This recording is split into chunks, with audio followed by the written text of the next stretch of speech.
এই স্থানে রাখুন হলুদ। বাড়িতে হবে টাকার বৃষ্টি, নিমেষেই ফিরবে সৌভাগ্য। মাত্র 2 দিন এই জায়গাগুলিতে রাখুন হলুদের টুকরো। বাস্তুশাস্ত্র অনুসারে বাড়িতে হলুদের গুঁড়ো বা টুকরো রাখা শুভ বলে মনে করা হয়।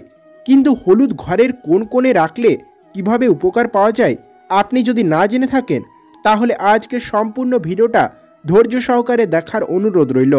আর ভিডিওটা ভালো লাগলে অবশ্যই ভিডিওতে একটা লাইক করে, চ্যানেলে নতুন হলে চ্যানেলটাকে সাবস্ক্রাইব করে পাশে থাকবেন এবং কমেন্টে অবশ্যই জয় মা লক্ষ্মী লিখতে ভুলবেন না। তো চলুন আর বেশি কথা বাড়াবো না, সরাসরি চলে যাব আজকের মূল আলোচনায়। আর জেনে নেব বাড়ির কোন স্থানে হলুদ রাখলে বাড়িতে আসবে প্রচুর টাকা এবং সংসারে আসবে সৌভাগ্য।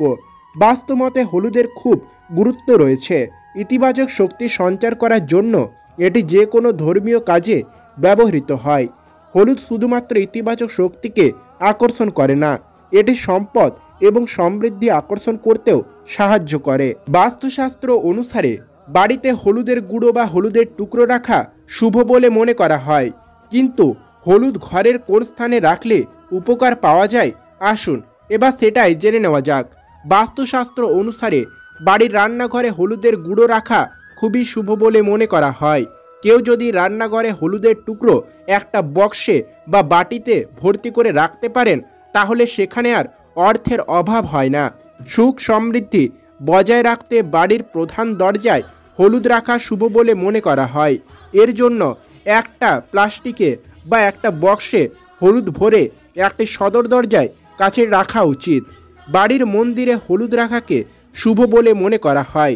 আসলে মন্দিরে একটা হলুদের টুকরো রাখলে সব সময় সেই বাড়িতে সুখ এবং সমৃদ্ধি নিশ্চিত হয়। আপনিও আপনার বাড়ির মন্দিরে বা ঠাকুর ঘরে একটা হলুদের টুকরো শালু কাপড়ে বেঁধে অবশ্যই রেখে দিন। এতে আপনার বাড়িতে সব সময় সুখ সমৃদ্ধি নিশ্চিত হবে।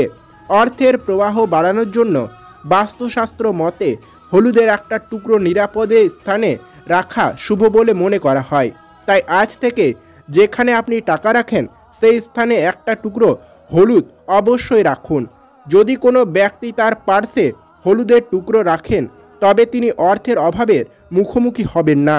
হলুদ অর্থ আকর্ষণ করতেও খুবই কার্যকারী। তো বন্ধুরা, এই স্থানগুলিতে অবশ্যই এক টুকরো করে হলুদ রাখুন, নিশ্চয়ই আপনি খুব ভালো ফল পাবেন। আর আজকের ভিডিওটা এই পর্যন্তই। আজকের ভিডিওটা ভালো লাগলে অবশ্যই লাইক কমেন্ট শেয়ার করতে ভুলবেন না। তো চলুন আজকে এখানেই বিদায় নিচ্ছি। দেখা হচ্ছে আরেকটা নতুন কোনো ভিডিওতে। ততক্ষণের জন্য ভালো থাকবেন, সুস্থ থাকবেন, দেখতে থাকবেন আজকের কথা। নমস্কার।